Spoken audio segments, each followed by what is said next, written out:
حضور انور کافی عرصے سے تبلیغ کے متعلق اپنے خطبات کے ذریعے ارشادات کے ذریعے رہنمائی فرما رہے ہیں.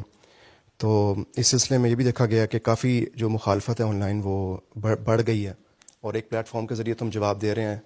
کیا حضور مناسب سمجھتے ہیں کہ مربیان کی کوئی ایسی ٹیم جن کی ایک مستقل اور مخصوص ٹیم کے ذریعے جو ہے وہ تقرری اس غرض کے لیے کی جائے کہ وہ ان اعتراضات کے مدلل جوابات تحریری اور آن لائن طور پر دیں؟ آپ کا جو UK کا تبلیغ ڈپارٹمنٹ ہے وہ کوشش کر رہے ہیں، اور ان کی مدد کے لیے میں نے اب سرکولر بھی بھیجا تھا، آپ کو گیا ہوگا شاید، کہ مربیان جو ہیں، مبلغین جو ہیں، وہ سارے ان کی تبلیغ کے لیے ان کا ساتھ دیں، ان کی مدد کریں. تو ان کی ٹیم میں شامل ہوں، ان کی مدد کریں. جو اچھے پڑھے لکھے ہیں، نالجبل ہیں، جن کو دینی علم بھی ہے کافی وسیع، وہ ان کی مدد کریں. اس ٹیم سے، اسی پلیٹ فارم سے جواب جائے گا، تو ایک ہو کے جواب جائے گا، بجائے اس کے کہ ہر ایک اپنی 1.5 انچ کی مسجد بنا لے اور زیادہ جواب دے. آلریڈی ایک سسٹم موجود ہے، اس کو ایکٹیویٹ کریں، زیادہ ایفیشینٹ کریں.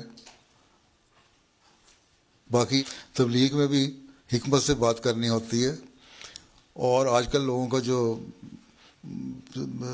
سننے کا تھریش ہولڈ ہے وہ زیادہ نہیں ہے، مختصر بات کرنا چاہتے ہیں، سننا چاہتے ہیں.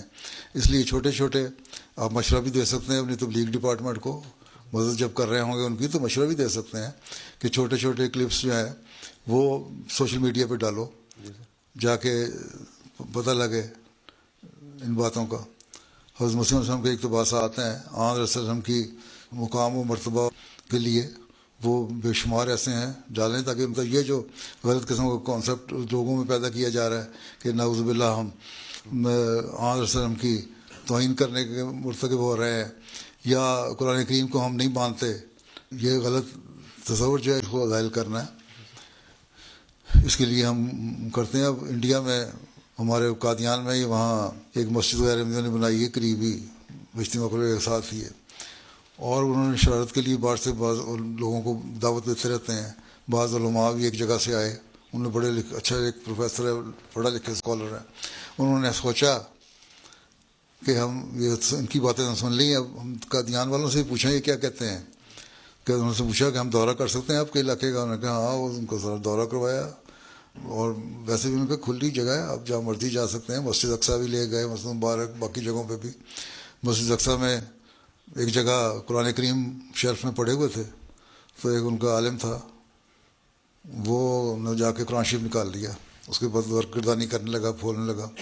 تو اس کے بعد ہمارے نمائندے کو کہتا ہے کہ یہ قرآن شریف تو آپ کا وہی ہے جو ہمارا ہے، ہمیں تو مولویوں نے یہ غلط تاثر ڈالا ہوا ہے کہ ان کا قرآن شریف مختلف ہے.